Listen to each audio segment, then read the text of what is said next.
কিছু সাহাবীরা বললেন, ওগো আল্লাহর নবী, আরেক মহিলা মারা গিয়েছে, খুব একটা নামাজ রোজা করতে পারে নাই, খুব একটা ভালো আমল করতে পারে নাই, কিন্তু তার মুখের ভাষা সুন্দর ছিল, তার মুখ দিয়ে মানুষকে কখনো কষ্ট দেয় নাই, আত্মীয় স্বজন প্রতিবেশীকে কষ্ট দেয় নাই। আল্লাহর নবী তখন বললেন, নামাজ রোজা অল্প করলেও তার মুখের হেফাজতের কারণে হিয়াফিল জান্নাহ, সে আল্লাহর জান্নাতে চলে যাবে। তাহলে জবানের হেফাজত করতে পারবো তো আমরা? আরো আসতে বলেন ইনশাআল্লাহ।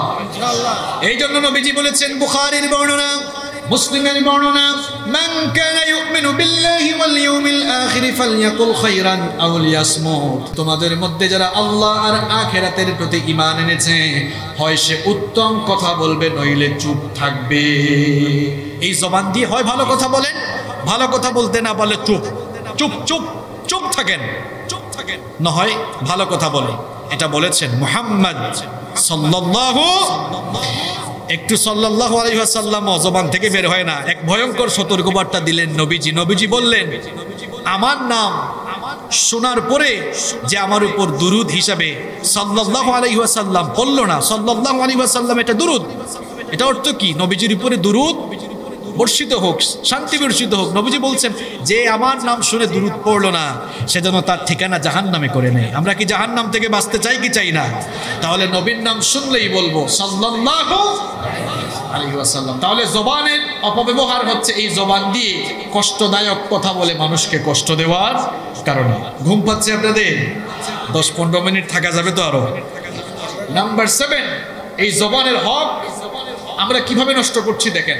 জবান দিয়ে যাচাই বাছাই না করেই কথা বলে ফেলি আমরা। অনেক সময় শোনা কথা বলে বেড়ায়, এরকম মানুষ সাতক্ষীরায় নাই।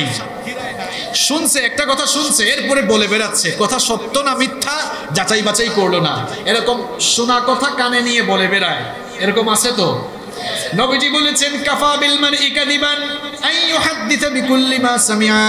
একজন মানুষ মিথ্যাবাদী হওয়ার জন্য এতটুকুই যথেষ্ট যে সে যা শুনলো তা সে যাচাই না করেই মানুষকে বলে বেড়ালো। এমনটা যারাই করবে সে মিথ্যাবাদী হওয়ার জন্য যথেষ্ট হয়ে যাবে। এই জন্য কোনো কথা শুনলেই এই জবান ব্যবহার করে সেটা বলে বেড়ানো যাবে না। আল্লাহ তাআলা নিষেধ করেছেন। কোরআনুল কারীমের 49 নম্বর সূরা সূরাতুল হুজুরাতের 6 নম্বর আয়াতে রব্বুল আলামিন বলেছেন, ইয়া আইয়ুহাল্লাযীনা আমানু ইন জাআকুম ফাসিকুম বিনাবাইন ফাতাবায়ানু আন তুসিবু কওমান বিজাহালাতিন فتصبحوا على ما فعلتم نادمين। আল্লাহ তাআলা বলছেন, হে ঈমানদারেরা, হে বিশ্বাসীরা, তোমাদের কাছে যখন কেউ কোনো সংবাদ নিয়ে আসবে, কোনো ফাসিক যদি কোনো খবর বলে, কোনো সংবাদ বলে, কোনো কথা বলে, ফাতাবায়ানু, তাহলে যাচাই বাছাই করে না। যাচাই বাছাই না করে শোনা কথা কানে নিয়ে যদি সাথে সাথে কথা বলা শুরু করে দাও, সিদ্ধান্ত নাও, তাহলে সমস্যা ঘটার সম্ভাবনা আছে না নাই? কেমনে সমস্যা ঘটেছিল শুনেন। এই আয়াত নাজিলের একটি ব্যাকগ্রাউন্ড, সাবাবুন নুজুল রয়েছে। কোন প্রেক্ষাপটকে কেন্দ্র করে এই আয়াত নাজিল হয়েছিল এবার শুনেন। উম্মুল মুমিনিন জুরাইরিয়া রাদিয়াল্লাহু আনহার পিতা হারিস বিন দিরার নবীজির খেদমতে গেলেন। নবীজির খেদমতে যাওয়ার পরে তিনি ঈমান আনলেন। এরপরে নবীজি তাকে বললেন যে তুমি ইসলামের সবগুলো রুকন মানবা, যাকাতও দিবা। হারিস বিন দিরার তিনি তার গোত্রে চলে গেলেন, এলাকায় চলে গেলেন, এলাকার সবাইকে বললেন, যাকাতের হকদার যারা আছো তোমরা যাকাত দাও। যাকাতগুলোকে জমা করলেন। নবীজিকে আসার সময় বলে এসেছিলেন, নির্ধারিত তারিখে আপনি যে কোনো প্রতিনিধি পাঠাবেন, তাহলে আমাদের জমা করা সকল যাকাত আমরা তার কাছে দিয়ে দিব। হারিস বিন দিরার, তাকে নবীজি একটি তারিখ জানালেন যে ওই তারিখে আমি আমার প্রতিনিধি পাঠাবো, তার কাছে যাকাতের সকল অর্থ তুমি জমা দিবে। দেখা গেল যাকাতের অর্থ জমা করে ওই নির্ধারিত তারিখে অপেক্ষা করলেন, কিন্তু কোনো প্রতিনিধি তার কাছে গেল না। কয়েকদিন হয়ে গেল, কোনো প্রতিনিধি না যাওয়ার কারণে সবার সঙ্গে তিনি পরামর্শ করলেন। মনে হয় নবীজি কোনো প্রতিনিধি পাঠাতে ভুলে গিয়েছেন, সুতরাং আমাদের উচিত হলো আমাদের মধ্য থেকে কেউ এই এই যাকাতের অর্থগুলো নিয়ে যাওয়া। সবাই হারেস বিন দিলারকে বলল আপনি তাহলে নিয়ে যান। আর ওইদিকে নবীজি কিন্তু সময় মতো একজন প্রতিনিধি পাঠিয়েছিলেন, ওয়ালিদ বিন উকবা রাদিয়াল্লাহু আনহুকে তিনি পাঠিয়েছিলেন। ওয়ালিদ বিন উকবা রাদিয়াল্লাহু আনহু মাঝপথে এসে তিনি মনে করলেন জাহেলি যুগে তো এই বংশের সাথে আমার শত্রুতা ছিল, এখন এত কাছে তারা আমাকে পাওয়ার পরে যদি হত্যা করে ফেলে তাহলে আমার উচিত হবে সেখানে না যাওয়া। তিনি না গিয়ে ফেরত আসলেন। ফেরত আসার পরে নবীজিকে তিনি বললেন আমি গিয়েছিলাম, তারা আমাকে হত্যা করতে চেয়েছিল, যাকাত দিতে অস্বীকৃতি জানিয়েছে, এই জন্য আমি চলে এসেছি। এই কথা শুনে নবীজি খালিদ বিন ওয়ালিদের নেতৃত্বে যুদ্ধের জন্য একটি সামরিক বাহিনী পাঠালেন। সামরিক বাহিনী যখন পাঠালেন মাঝপথে হারিস বিন দিনারের সাথে সাক্ষাৎ হলো। হারিস বিন দিনার তখন বললেন কি ব্যাপার, তোমরা কার কাছে যাচ্ছ, কাদের সাথে যুদ্ধ করতে যাচ্ছ? খালিদ বিন ওয়ালিদ রাদিয়াল্লাহু আনহু বললেন তোমাদের সঙ্গেই তো যুদ্ধের জন্য যাচ্ছি, কারণ নবীজি যাকে প্রতিনিধি হিসেবে পাঠিয়েছিলেন তার কাছে যাকাতের অর্থ দাও নাই, তাকে তোমরা হত্যা করতে চেয়েছিলে। হারিস তখন বললেন আমাকে নবীজির কাছে নিয়ে যাও, যুদ্ধ করবা পরে, আগে আমার জবান থেকে সত্য কথাটা নবীজির জানা দরকার। নবীজি হারিসকে পেয়ে বললেন কি ব্যাপার, কেন যাকাতের অর্থ পাঠালে না, আর আমার পাঠানো সেই প্রতিনিধিকে কেন হত্যা করতে চাইনে? হারিস বিন দিনার তখন বললেন আল্লাহর কসম করে বলছি আপনার ওই প্রতিনিধি আমাদের কাছে যায় নাই, না যাওয়ার কারণে অপেক্ষা করতে করতে আমি নিজেই যাকাতের অর্থ নিয়ে রওনা হয়েছিলাম। মাঝপথে খালিদ বিন ওয়ালিদের সাথে দেখা হলো। আল্লাহ তাআলা তখন নবীজিকে কেন্দ্র করে এই আয়াত নাজিল করে জানালেন অগনবী কখনো কেউ কিছু বললেই শুনে সিদ্ধান্ত নিয়েন না, বরং শোনা কথা কানে না নিয়ে যাচাই বাছাই করে সিদ্ধান্ত নেওয়া লাগবে। কথাটা কার? আপনাদের অবস্থা কি? আপনাদের ঘর ভেঙে যাচ্ছে, জামাই বউ হাজবেন্ড ওয়াইফের ঝগড়া। একজন এসে বলছে ভাই আপনার বউটাকে এরকম করতে শুনছি, তা হেও শুনছে আপনারেও শুনাইছে, শোনা কথা কানে নিয়ে বউ পিঠায়। এরকম হারামখোর সাতক্ষীরায় নাই, বউ পিঠায় নাই এরকম দেখছেন, শোনা কথা কানে নিয়ে বউ পিঠায়। আবার আরেক ভাবি বলতেছে ভাবি গো আপনার জামাই সম্পর্কে এমন শুনছি, ওই শোনা কথা সেও শুনে এরপরে জামাইয়ের সঙ্গে রাতের বেলা ঝগড়া। এরকম মহিলা সাতক্ষীরায় নাই। তাহলে শোনা কথা কানে নিয়ে এই শোনা কথার আগুনে অনেকের সংসার জ্বলে পুড়ে ছাই হচ্ছে কিনা। একজন এসে বললো ভাই জানেন সে তো আপনার বিরুদ্ধে বলছে, আপনার বিরুদ্ধে বলে কত হ্যাঁ কি আমার বিরুদ্ধে বলে, এরপরে তার বিরুদ্ধে একসঙ্গে মারামারি শুরু হয়। এরকম আছে আছে খবরদার, শোনা কথা কানে নিয়ে এই জবানকে অপব্যবহার করবেন না, বরং যাচাই বাছাই করার দরকার আছে না নাই? হুকুমটা কার? এই যে মাঝে মাঝে কিছু লোক উঠে, এরা কিন্তু মারাত্মক বিশৃঙ্খলা সৃষ্টিকারী। এদের স্বভাবে ইমান ফিরে না। সব আমরা সারা দেশে যাই তো, কিছু মানুষ এরকম আছে কিছুক্ষণ পর শয়তান তারে নিচ দিয়া গুতাগুতি করে তাড়াতাড়ি উঠ, কারণ কোরআন শুনলেই শয়তানের লাভ না শয়তানের লস। এখন শয়তান দেখতেছে হায় হায় এই হুজুর মিথ্যা যেন না বলে ওয়াদা করেই ফেলতেছে, গীবত না করে ওয়াদা করেই ফেলতেছে, শোনা কথা কানে নেওয়া যাবে না, আমার সব কাজ তো আমার সব পরিকল্পনা নষ্ট। সুতরাং গুতাইয়া যদি শয়তান উঠাইতে পারে শয়তানের লাভ আছে না নাই? তাহলে শয়তানের গুতানুতে কিছুক্ষণ পর পর উঠবেন কে কে? হাত তুলে দেখান তো। এখন যে উঠবে কিন্তু খবর আছে, উঠলেই কিন্তু খবর আছে, জায়গা মতো ধরবো আমি না, একদম জায়গা মতো ধরবো দেখবেন। তাহলে জবানের হক নষ্ট হয় কিভাবে? কষ্ট পাচ্ছেন আপনারা? একটু কঠিন করে বলে ফেলেছি তাই না? মনে কিছু নিয়েন না। এরপরে 8 নাম্বার, এই তো শেষ, আমার আর 2-3টা পয়েন্ট আছে। এই 2-3টা পয়েন্ট শোনার ধৈর্য আছে তো আপনাদের? নাম্বার 8, এই জবানের হক নষ্ট করছে মানুষ কিভাবে? এই জবান দিয়ে ঠাট্টা করছে, উপহাস করছে, তিরস্কার করছে। আমরা মনে হয় মানুষকে নিয়ে ঠাট্টা করি না, করেন কি না? করেন। রাস্তা দিয়ে এক ভাই হেঁটে যাচ্ছে, কয় কিরে আবুল, কিরে মফিজ, এরকম ছোট করে তিরস্কার করে ঠাট্টা করে অনেকে কথা বলে কি বলে না? কিরে মটকু একটু মোটা, সে কি নিজে মোটা হয়েছে না তারে আল্লাহ মোটা বানাইছে? এই মটকু একটু খাটো, কিরে বাচ্চা, এইসব কথা মনে হয় সাতক্ষীরায় নাই, আমার মনে হয় নাই এগুলো। একটু বেশি কথা বলে, কিরে আবুল, এই মফিজ কি খবর, এরকম বলে। এটা তাইলে জবানের সঠিক ব্যবহার নাকি অপব্যবহার? আমি কি একটা কথাও বানায় বলতেছি? সব তো কোরআন হাদিসের দলিল দিয়ে বলতেছি। এভাবে জবানের হক নষ্ট করা যাবে না। কোরআনুল কারীমের 49 নম্বর সূরা সূরাতুল হুজুরাতের 11 নম্বর আয়াতে রব্বুল আলামিন বললেন, ইয়া আইয়ুহাল্লাযীনা আমানু লা ইয়াসখার কওমুম মিন কওমিন আসা আন ইয়াকুনু খায়রাম منهم ولا نساء من نساء عسى أن يكن خيرا منهن আল্লাহ তাআলা বলেন, হে বিশ্বাসীরা, মানুষকে নিয়ে ঠাট্টা উপহাস করো না, পুরুষ হোক নারী হোক, কেউ কাউকে নিয়ে ঠাট্টা উপহাস করো না। তার চেয়ে তুমি উৎকৃষ্ট হলো তাকে নিয়ে ঠাট্টা উপহাস করা যাবে। এই জবানের অপব্যবহার নাম্বার 9 নাম্বার কিভাবে করছি আমরা? মানুষের নামকে আমরা বিকৃত করে ডাকি। তার মা বাবা নাম রেখেছে আবুল কালাম, কি সুন্দর নাম, এখন নামকে বিকৃত করে ডাকে, কিরে কালাইম্যা, কেমন আছো বলে, এরকম বলে বলে। বাবা নাম রেখেছে আব্দুল সালাম, কয় কিরে সালাম্যা, সালাম্যা, কালাম্যা, রহিম্যা, এরকম বলে। সাতক্ষীরায় নাই এরকম? আপনি ভাবতেছেন না হুজুর এগুলো তো ফান করে বলি। এই ফান কিন্তু আপনার জন্য কি হচ্ছে দেখেন।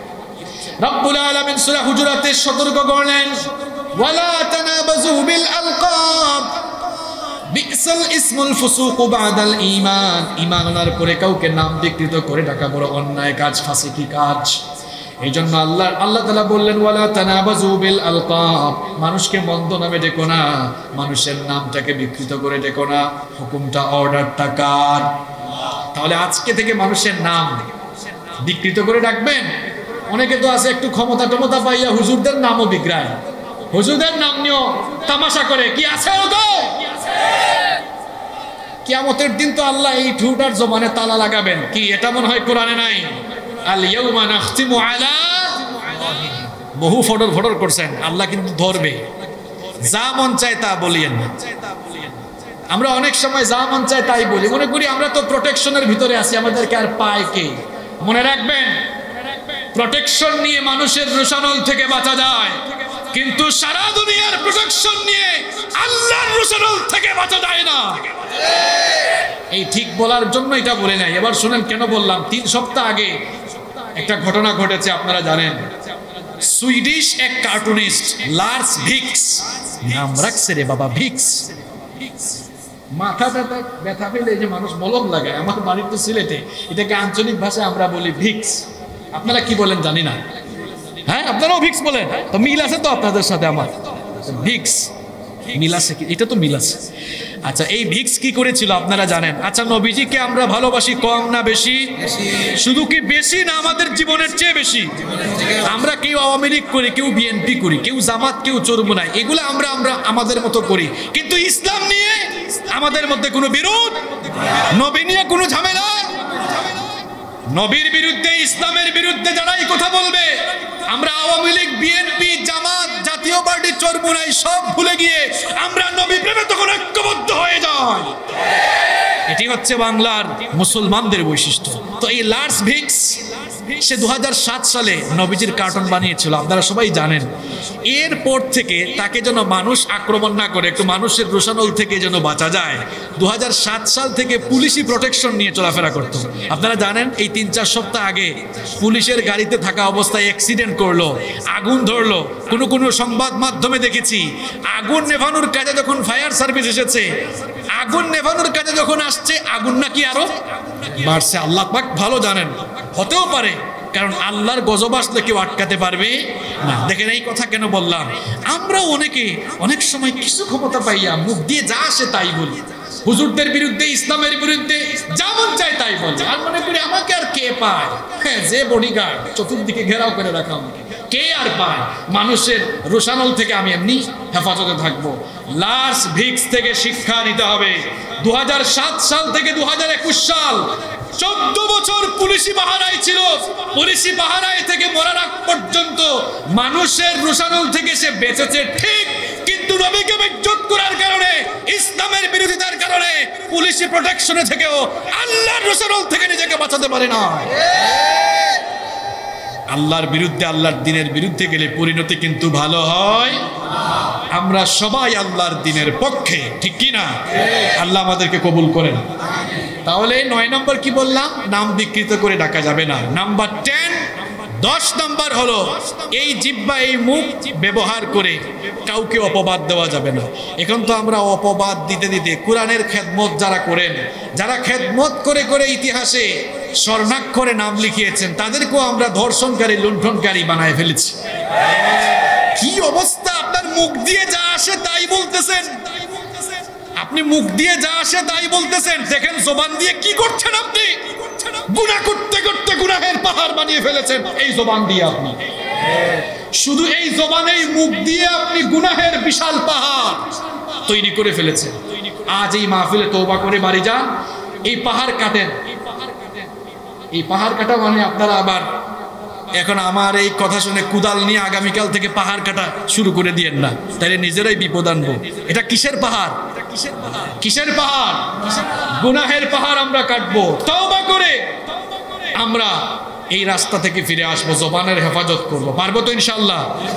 কতগুলো কথা বললাম, 10টি পয়েন্ট বললাম। এই 10টি পয়েন্টের আলোকে আমরা আমাদের জবানকে অপব্যবহার করছি। আমাকে কি আর 5-7 মিনিট সময় দিয়ে সহযোগিতা করা যাবে? এখন এতক্ষণ তো কঠিন কঠিন কথা বলেছে, জবানের অপব্যবহার কেমনে করি, এখন জবানটাকে কাজে লাগাবো কেমনে, এটা না বলে যদি আজকে ছুটি দিয়ে দেই, তাহলে তো আপনারা মূল জিনিসটা নিয়ে যেতে পারলেন না। এজন্য একটু সময় যদি আমরা পাই, আমরা বেশিক্ষণ নিব না, আমরা 12টার আগে শেষ করবো। 11:47 হয়ে গেছে, তাহলে 13 মিনিট আছে। 13 মিনিট থাকার ধৈর্য আছে তো আপনাদের? এই 13 মিনিটে কিন্তু আমি খুব সুন্দর সুন্দর কয়েকটা পয়েন্ট বলবো, মনে রাখা যাবে তো ইনশাআল্লাহ? আচ্ছা, আপনারা একটু ব্রেন ফ্রেশ করে নেই যেন মনে থাকে, একটু জিকির করে নেই, লা ইলাহা ইল্লাল্লাহ, জোরে লা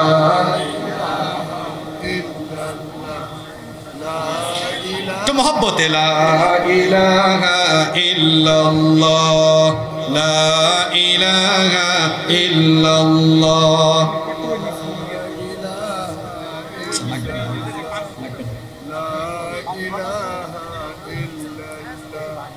লা ইলাহা ইল্লাল্লাহ, লা ইলাহা ইল্লাল্লাহ। শুকরিয়া।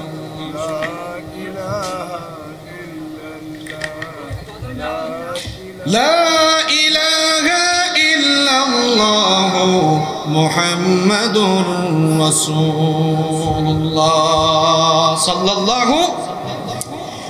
প্রিয় ভাইয়েরা আমার, মানুষ কেমনে জিহ্বা দিয়ে গুনাহ কামায়, প্রায় দীর্ঘ 1 ঘন্টা শুধু এটাই বললাম, জিহ্বা দিয়ে কেমনে গুনাহ কামায়।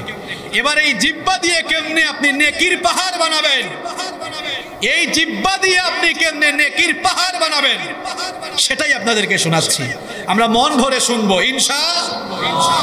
শুধু মন ভরে শুনবো আর আমল করব না, এটা কি হয়? আমরা আমলও করবো ইনশাআল্লাহ। এতক্ষণ শুনলাম জিহ্বা দিয়ে গুনার পাহাড় কেমনে হয়, এবার আমরা শুনবো জিহ্বা দিয়ে নেকির পাহাড়ও কেমনে বানানো যায়। আমরা জিহ্বা ব্যবহার করে নেকির পাহাড় বানাবো ইনশাআল্লাহ। 1 নাম্বার, এই জিহ্বা দিয়ে কালামের আগে সালাম, কালামের আগে আসসালামু ক্বাবলাল কালাম, কথা বলার আগে সালাম দিবেন। যারে পান সালাম দিবেন, বলবেন হুজুর নেকির পাহাড় কেমনে হবে? দেখেন নেকির পাহাড়টা কেমনে হয়। নবীজি বলেছেন, কেউ যদি বলে আসসালামু আলাইকুম, ফেরেশতা সাথে সাথে 10টা নেকি লিখে। কেউ যদি সালামটা আরেকটু বাড়ায়, আসসালামু আলাইকুম ওয়া রাহমাতুল্লাহ, ফেরেশতা 20 নেকি লিখে। কেউ যদি সালামটা আরেকটু বাড়িয়ে দেয়, আসসালামু আলাইকুম ওয়া রাহমাতুল্লাহি ওয়া বারাকাতুহু, ফেরেশতা 30টা নেকি লিখে দেয়। প্রত্যেক দিন 100 মানুষকে সালাম যদি দিতে পারেন, দেখি আপনারা হিসাব নিকাশ কেমন বুঝেন। তাহলে 100 গুণ 30 কত হইল? না 300 হয় না, 3000 হয়। তাহলে মাত্র 100 জনকে সালাম দিলে কত নাকি? আমরা 100 না, আমরা আজকের মাহফিলে থানাঘাটা আমিনিয়া মাদ্রাসা ময়দানে আজ আমরা সিদ্ধান্ত নিলাম প্রত্যেক দিন হাজার হাজার সালাম দিব ইনশাআল্লাহ। সালাম দিলে খালি নেকি হয় না, সালামের 4টা লাভ আছে, উপকার 4টা আছে। কয়টা? সালাম দিলে কয়টা লাভ হয় শুনতে চান তো? 1 নাম্বার, সালাম দিলে সওয়াব হয়। সওয়াব কেমনে হয় সেটা বললাম। 2 নাম্বার, সালাম দিলে দুয়া বিনিময় হয়। সালাম দিলে কি বিনিময় হয়? আচ্ছা, আপনি একজন ভাইকে বললেন হাই, হেই, গুড মর্নিং।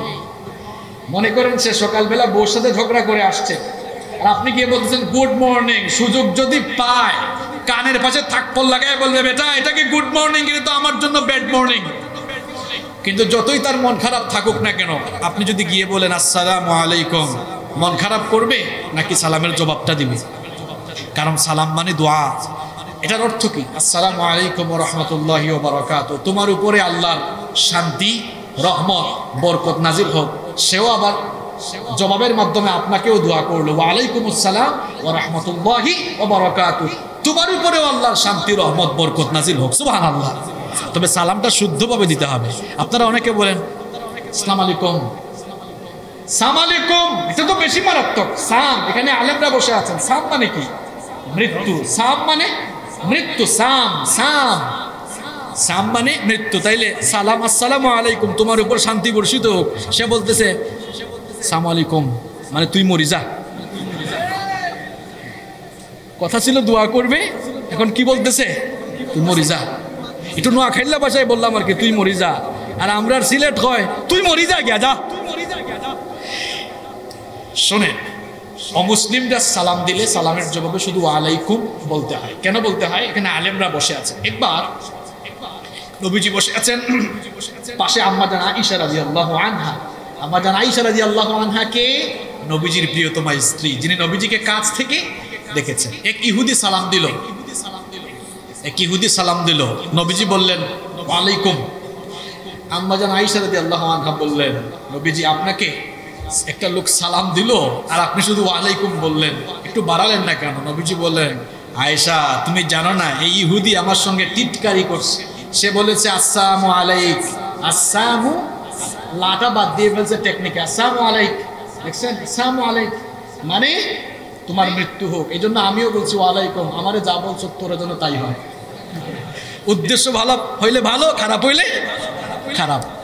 এই জন্য অমুসলিম কেউ সালাম দিলে তাকে ওয়ালাইকুম বলো। তার মানে এই না অমুসলিমকে আপনি ধরে মারবেন, বেটা সালাম দিছত কেন।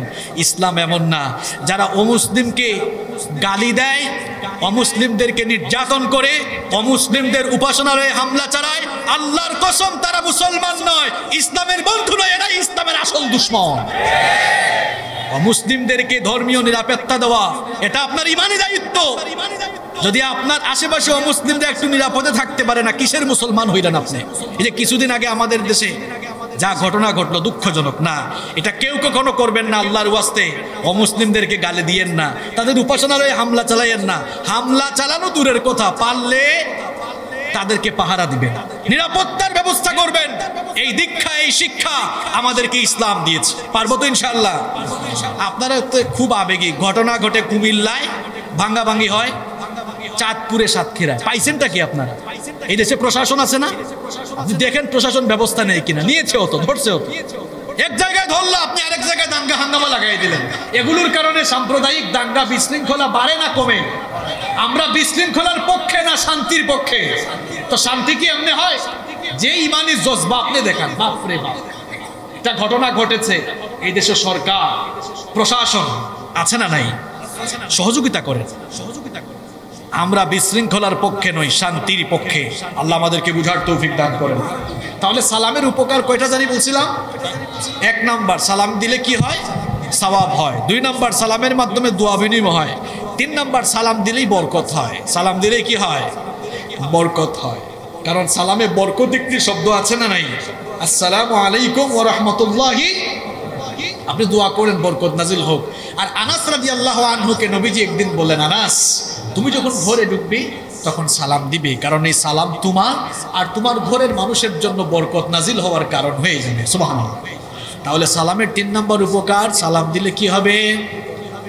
বরকত নাজিল হবে। নাম্বার 4, 4 এবং সর্বশেষ হচ্ছে এই সালামের 4 নাম্বার উপকার হলো, সালাম যে ব্যক্তি দিবে তার এবং যে ব্যক্তি তার ঘরের মানুষকেও সালাম দিবে, ওই ঘরের সব মানুষদের জিম্মাদার হয়ে যান কে?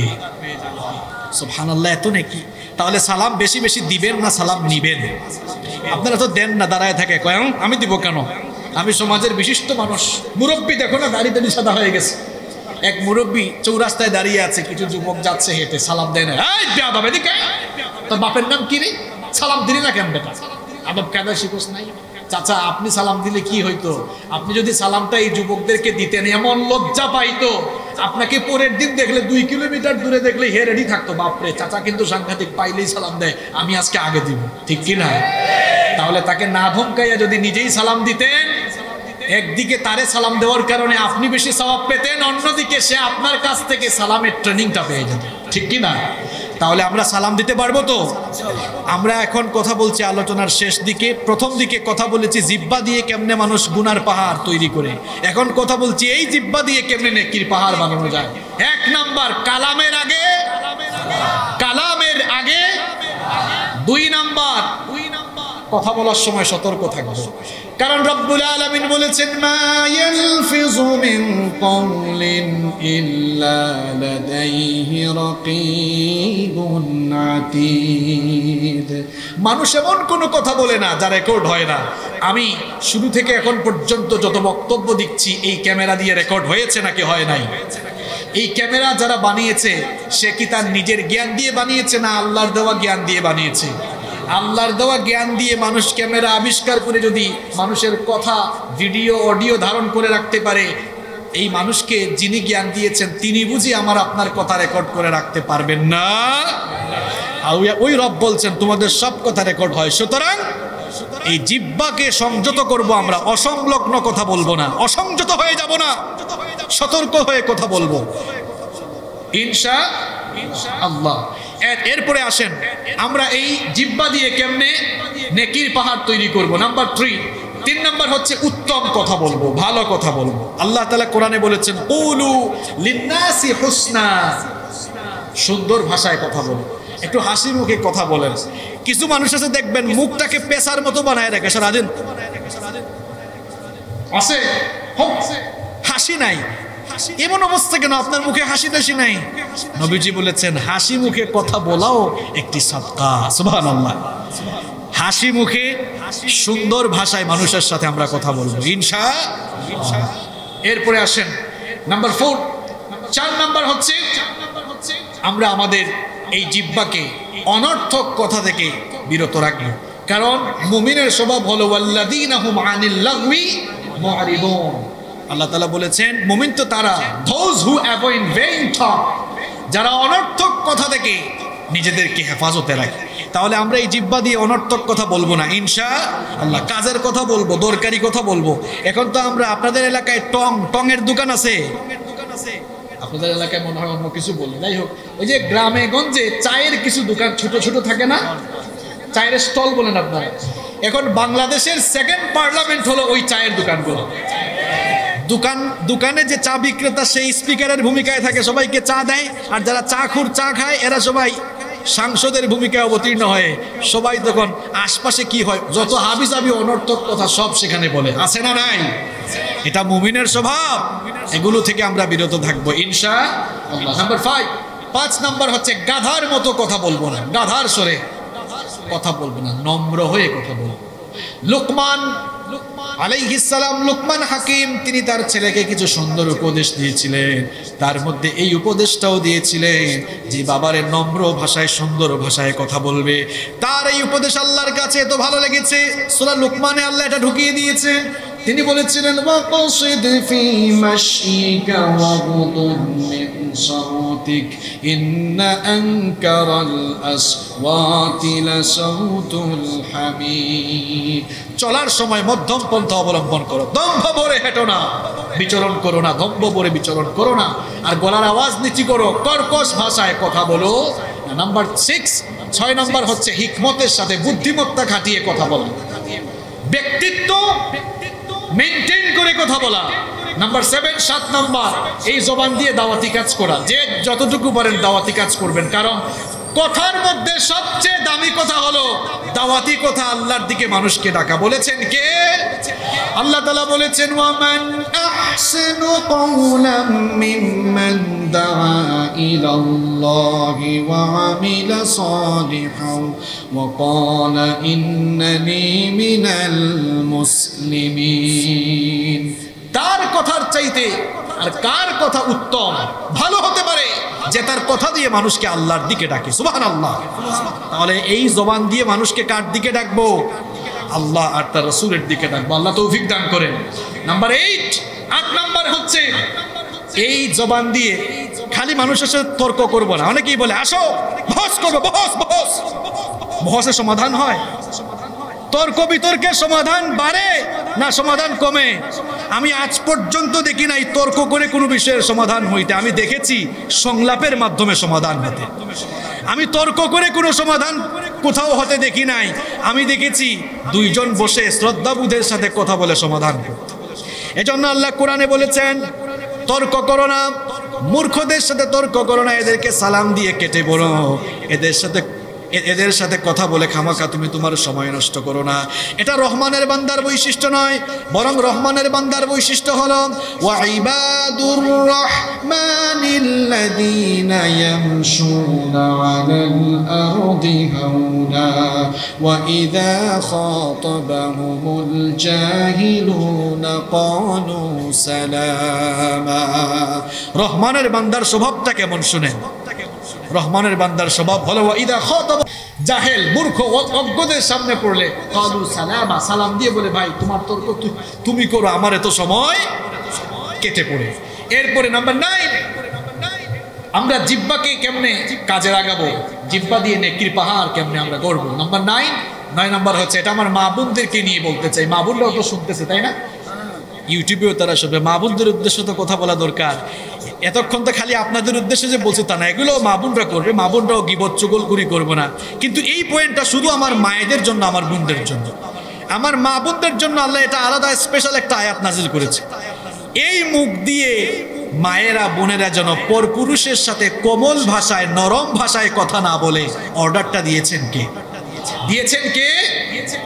অনেকে আছে নিজের জামাইয়ের সাথে সুন্দর করে কথা বলে, ঘরে কাজ করছে, হাজব্যান্ড অফিসে গিয়েছে, ব্যবসায় গিয়েছে, ফোন দিয়েছে, দিয়ে বলছে বউ কি করো, ফোন দেওয়ার টাইম পাও না, জানো না কি করতেছি, কাজ করতেছি। জামাইয়ের সাথে আপনি কথা বলো। পাশের বাড়ির একজন আসছে, ভাবি বাসায় আছেন? হ্যাঁ ভাই বাসায় আছি, আসো না। কি এরকম আছে কিনা? ভাবিদের দোষ দিয়েও লাভ নেই, আপনারাও তো এমনটা করেন। এক ভাই কাপড়ের দোকান, সাতক্ষীরায় মার্কেটে দোকান আছে আর কি, হঠাৎ করে কিছু আপুরা আসছে কাপড় চোপড় কিনবে, আপু আসেন আসেন বসেন। এই সময় হঠাৎ করে বউ ফোন দিছে, জামাইকে ফোন দিছে, সুন্দর করে বলতেছে কি করছো তুমি, কাস্টমার আছে বুঝো না তুমি, আসে আসে। এরপরে সরি আপু, আপু দেখেন এটা লাগবে ওইটা লাগবে, আপু এটা আপনাকে মানাবে। আপুকে মানায়, তোমার বউকে বুঝি মানায় না। তুমি আপুর থেকে ছুটে নিয়ে 2 মিনিট বউকে বলো যে আমি এখন একটু ব্যস্ত আছি, তো ঠিক আছে ভালো আছি আমি, তুমি কি করছো, একটু 2 মিনিট সময় দেন। আপনার বউ এত কষ্ট করে আপনার জন্য রান্না বান্না করে, এত টেক কেয়ার করে, আপনি বুঝি 2টা মিনিট হাসি মুখে কথা বলতে পারেন না? মুখের ভাষা দিয়ে অনেক কিছু জয় করে ফেলা যায়। মুখের ভাষায় গরমকে নরম বানিয়ে দেওয়া যায়, যায় কি যায় না? এই জবান দিয়ে সুন্দর কথা বলে। আমার মা বোনরা খবরদার, পরপুরুষের সাথে নরম ভঙ্গিতে, নরম ভাষায়, আকর্ষণীয় ভঙ্গিতে কখনো কথা বলবেন না। কারণ আল্লাহ তাআলা সূরা আহজাবের 32 নম্বর আয়াতের শেষাংশে বলেছেন ফালা তাখদানা বিল কওলি ফায়াতমাআল্লাযী ফি কলবিহি মারাদুন ওয়া কুলনা কওলাম মা'রুফা। আল্লাহ তাআলা বলছেন পরপুরুষের সাথে কবল ভঙ্গিতে কথা বলো না, কারণ যাদের অন্তরে রোগ আছে সে প্রলুব্ধ হতে পারে, ফিতনায় জড়িয়ে যেতে পারে। এই জন্য পরপুরুষের সাথে কবল ভাষায় কথা বলা যাবে। আর ভাইরা যারা আছেন, ওয়াইফকে, নিজের বিবিকে বলবেন যে পরিচিত ছাড়া অপরিচিত কেউ ফোন দিলে, নন মাহরাম হলে ফোনটা রিসিভ করো না। কারণ কথার আরেক নাম লতা, কথার আরেক নাম, আপনারা কি লতা বলেন হুজুর? লতি খায় না মানুষ, এটাকে লতা বলেন তো, কথার নাম লতা। মনে করেন ওয়াইফ ফোন ধরছে, এরপরে আরেকজন দেখছে হায় হায় আজকে ভাবি ধরছে, ভাবি কেমন আছেন, কি করছেন, এই সেই, এখন কথার নাম কি হয়ে যাচ্ছে। তবে খবরদার আমার বোনেরা, কখনো হাজব্যান্ডের ফোন রিসিভ করবেন না, হাজব্যান্ডের ফোন রিসিভ করবেন না। তবে হাজব্যান্ডকে দেখে দেখে রাখেন, কেয়ার করেন, এটা আপনি করতে পারেন, এটা আপনার অধিকার। কিন্তু পরপুরুষের সাথে আকর্ষণীয় ভঙ্গিতে কথা বলবেন না। আল্লাহ আমাদেরকে তৌফিক দান করেন। তাহলে এই কয়টা পয়েন্ট বললাম? 9টা। আর বাদ বাকি 10টি পয়েন্ট আমি শুরুতে বলেছিলাম যেগুলোর কারণে অপব্যবহার হয়, এগুলোকে উল্টাই দিতে হবে। 10 নম্বর, মিথ্যা বলা যাবে না, জিহ্বা দিয়ে সবসময় সত্য কথা বলতে হবে। 11 নাম্বার গালিগালাজ করা যাবে না। 12 নাম্বার গীবত করা যাবে না। 13 নাম্বার দ্বিমুখী কথা বলা যাবে না। 14 নাম্বার চুগলখোর হওয়া যাবে না। 15 নাম্বার জিহ্বা দিয়ে মানুষকে কষ্টদায়ক কথা বলা যাবে না। 16 নাম্বার যাচাই বাছাই না করে কথা বলা যাবে না। 17 নাম্বার ঠাট্টা উপহাস করা যাবে না। 18 নাম্বার মানুষকে বিকৃত নামে ডাকা যাবে না। 19 নাম্বার এই জিহ্বা দিয়ে কাউকে অপবাদ দেওয়া যাবে। এই আমলগুলো করতে পারবো তো আমরা ইনশাল্লাহ?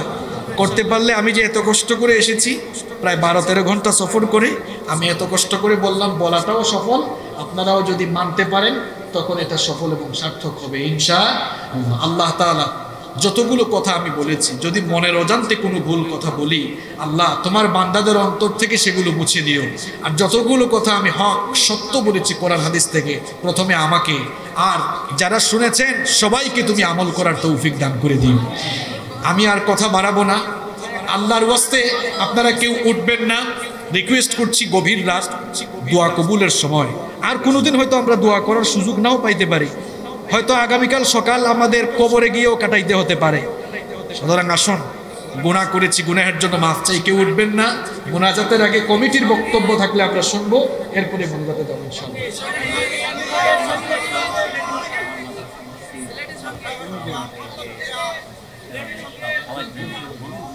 আমিন ভাই, আপনি কিছু বলুন। আলহামদুলিল্লাহ, সুপ্রিয় উপস্থিতি, এখন আপনারা কেউ উঠবেন না, দয়া করে শেষ ভালো যার সব ভালো তার। দোয়া শুরুর সময় আপনারা সবাই দোয়ায় অংশগ্রহণ করবেন ইনশাআল্লাহ, সবাই দোয়া করে যাবেন। সুপ্রিয় উপস্থিতি, এখন সভাপতি বক্তব্য, এরপরে দোয়া ইনশাআল্লাহ।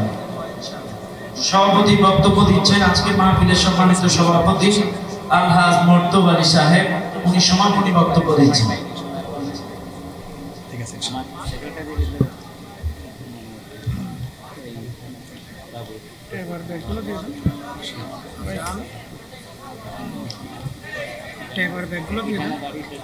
একটা ফোনটা ঢুকাইতে।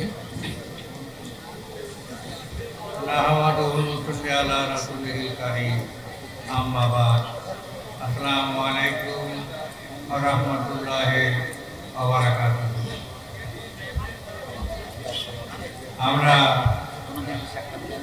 হুজুরের মুখে যেসব কথাগুলো শুনলাম, যেন আমরা আনতে পারি, তৌফিক আল্লাহ তাআলা আমাদের যেন সকলকে দান করেন, সকল বলি আল্লাহুম্মা। আর আজকের মতন এখানেই সমাপ্ত করা হলো। আগামীকাল আবার আসবেন, ভালো ভালো বক্তারা, ভালো ভালো ওয়াইজিন আছেন। আগামীকাল আবার ইনশাআল্লাহ শুরু হবে। আজকের মতো এখানেই সমাপ্ত করা হলো। আল্লাহ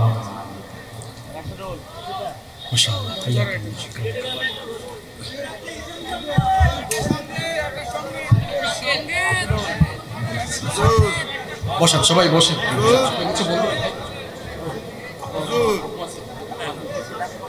সম্মানিত ভাইয়েরা, প্লিজ বসেন, আপনারা প্লিজ বসেন। ঠিক আছে, আপনাদের রিকোয়েস্ট রাখা হবে, প্লিজ একটু বসে যান।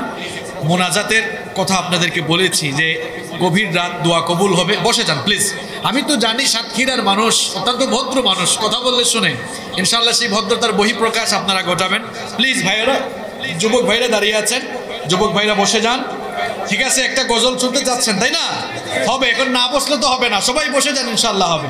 সবাই বসে যান। চোখেরই পলকে তুমি হতে পারো লাশ, চিরতরে বন্ধ হবে তোমারই নিঃশ্বাস। চোখেরই পলকে তুমি হতে পারো লাশ, চিরতরে বন্ধ হবে তোমারই নিঃশ্বাস। হবে তোমারই নাম মসজিদের মাইকে, বাড়িওয়ালা নাই রে, বাড়ি নাই রে দুনিয়াতে। বাড়িওয়ালা নাই রে, বাড়ি নাই রে দুনিয়াতে। বাড়িওয়ালা নাই রে, বাড়ি নাই রে দুনিয়াতে। বাড়িওয়ালা নাই রে, বাড়ি নাই রে দুনিয়াতে। গাড়ি বাড়ি মিল ফ্যাক্টরি টাকার পাহাড়, বিলাসিতায় কেটেছে জনম কত অহংকার, গাড়ি বাড়ি মিল ফ্যাক্টরি টাকার পাহাড়, বিলাসিতায় কেটেছে জনম কত অহংকার, দামি কাপড় ছেড়ে হবে, দামি কাপড় ছেড়ে হবে সাদা কাফন পরিতে, বাড়িওয়ালা নাই রে বাড়ি নাই রে দুনিয়াতে, বাড়িওয়ালা নাই রে বাড়ি নাই রে দুনিয়াতে, বাড়িওয়ালা নাই রে বাড়ি নাই রে দুনিয়াতে, বাড়িওয়ালা নাই রে বাড়ি নাই রে দুনিয়াতে, যাদের সাথে চলতে তুমি থাকতে দিবানিশি, জানা যায় শরীক হবে তোমার প্রতিবেশী, যাদের সাথে চলতে তুমি থাকতে দিবানিশি, জানা যায় শরীক হবে তোমার প্রতিবেশী, স্বজনেরা নিয়ে যাবে,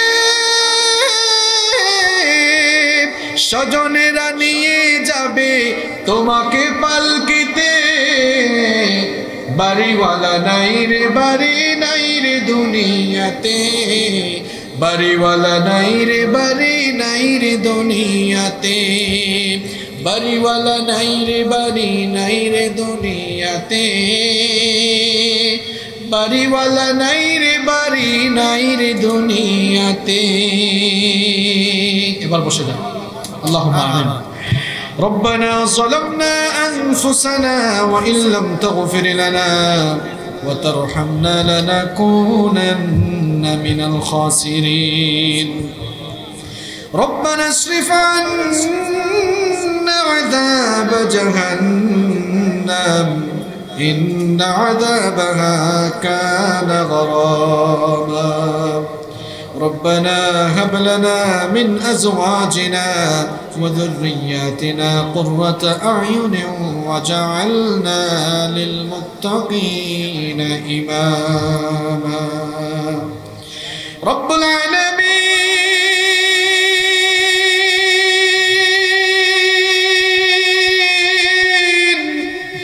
গভীর রাত পর্যন্ত তোমার কোরআন পাগল বান্দারা নীরবে বসে বসে তোমার কিতাব থেকে আলোচনা শুনেছে। ওগো মাবুদ, আমরা যারা হাত তুলেছি আমরা সকলেই বড় গুনাহগার, গুনাহ করতে করতে নিজেদের নফসটাকে আমরা কলুষিত করে দিয়েছি গো আল্লাহ।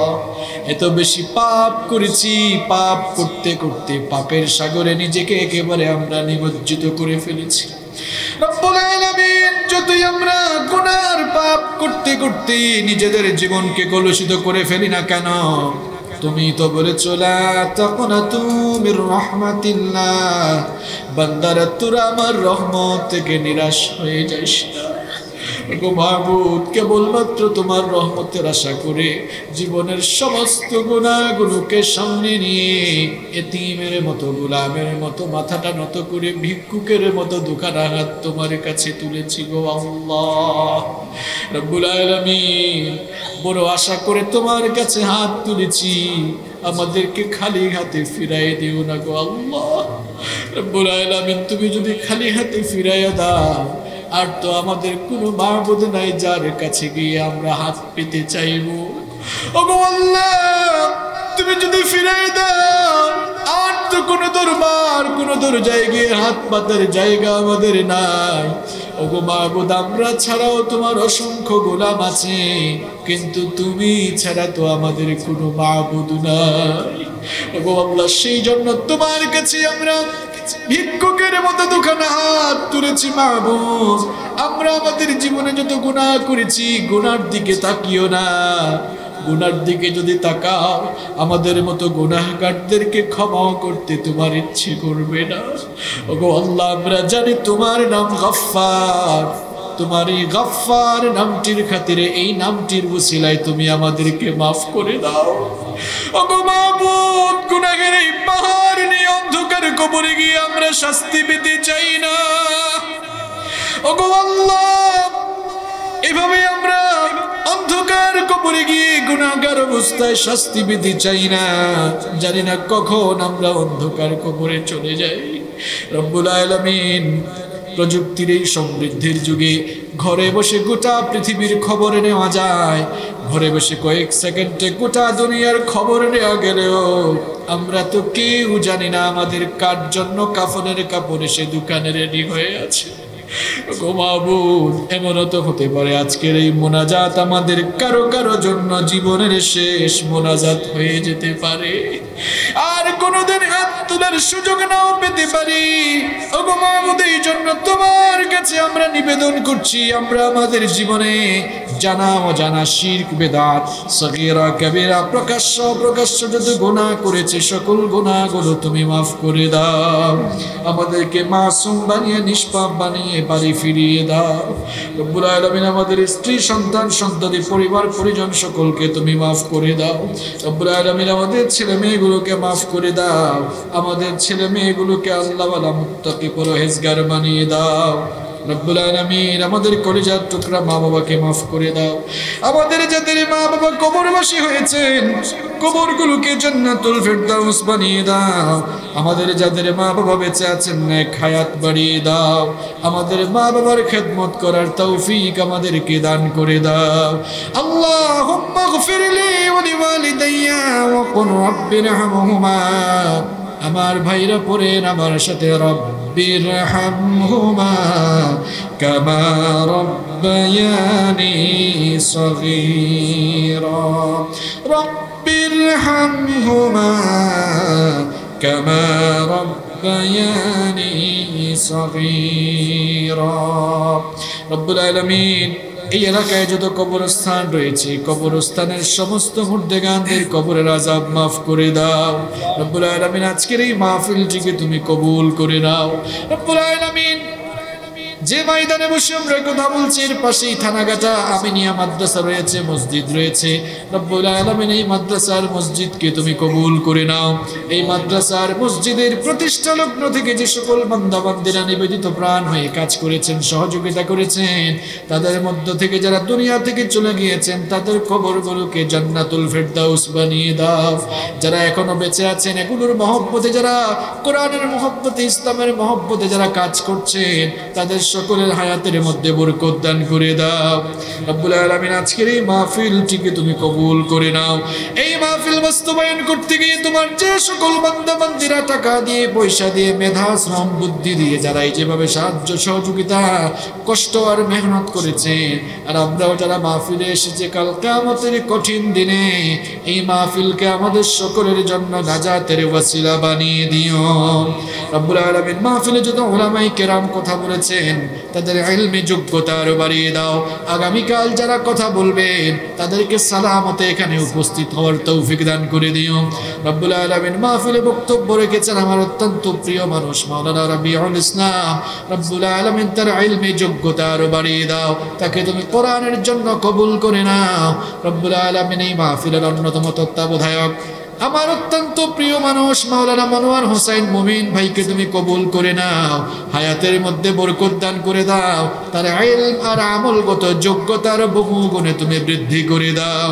রব্বুল আলামিন ওনার পরিবারের মধ্যে বরকত দান করে দাও। রব্বুল আলামিন ওনার ছেলে চমৎকার তেলাওয়াত শুনেছি, রব্বুল আলামিন তার ছেলেটিকে তুমি বিশ্ববরেণ্য আলেম বানিয়ে দাও। রব্বুল আলামিন মুমিন ভাইয়ের মা মারা গিয়েছেন, ইন্তেকাল করেছেন, রব্বুল আলামিন তার কবরটাকে তুমি জান্নাতুল ফেরদাউস বানিয়ে দাও। রব্বুল আলামিন হাফেজ মিজানুর রহমান ভাই অনেক আপ্যায়ন করেছেন, রব্বুল আলামিন আমার মিজানুর রহমান ভাইকে তুমি মাফ করে দাও, তার পরিবারের মধ্যে ব্যবসা বাণিজ্যের মধ্যে বরকত দান করে দাও, তার ছেলে মেয়েগুলোকে তোমার দ্বীনের জন্য কবুল করে নাও। রব্বুল আলামিন মাওলানা মারুফ ভাই তিনি অত্যন্ত কষ্ট করেছেন, মাওলানা মারুফ ভাইকে কবুল করে নাও, তাকে তুমি তোমার একজন দ্বীনের দায়ী হিসাবে কোরআনের খাদেম হিসাবে তুমি তাকে কবুল করে নাও। আমার অনেক যুবক ভাইয়েরা অনেক তরুণ ভাইয়েরা অনেক কষ্ট করেছেন মাহফিল বাস্তবায়নে, সকলের গুনাহগুলো মাফ করে দাও। অত্র এলাকার রাজনৈতিক ব্যক্তিবর্গ, বিশিষ্ট ব্যক্তিবর্গ সবাই মাহফিল বাস্তবায়নে সহযোগিতা করেছেন, সকলকে তুমি মাফ করে দাও। প্রশাসনের ভাইয়েরা মাহফিল বাস্তবায়নে সহযোগিতা করেছেন, প্রশাসনের ভাইদেরকে মাফ করে দাও। রব্বুল আলামিন আমার দেশের পুলিশ, র্যাব, বিজিবি, প্রশাসনের বিভিন্ন সেক্টরে যারা কাজ করছেন সকলকে তুমি ইসলামের জন্য কবুল করে নাও। রব্বুল আলামিন আমার মিডিয়ার ভাইদের গুনাহগুলো মাফ করে দাও, তাদেরকে তাকওয়ার সাথে এই ময়দানে কাজ করার তৌফিক দান করে দাও। রব্বুল আলামিন বাংলাদেশের উলামাকে, বাংলাদেশের সমস্ত উলামাদেরকে হেফাজত করো, সমস্ত আলেমদেরকে হিংসা বিদ্বেষ সব ভুলে গিয়ে এক হওয়ার তৌফিক দান করে দাও। বিফদ্লি সুবহান রাব্বিকা রব্বিল ইজ্জাতি আম্মা ইয়াসিফুন ওয়া সালামুন আলাল মুরসালিন ওয়ালহামদুলিল্লাহি রাব্বিল আলামিন ওয়া জাআল আখির কালামিনা ইনদাল মাউতি লা ইলাহা ইল্লাল্লাহ মুহাম্মাদুর রাসূলুল্লাহ।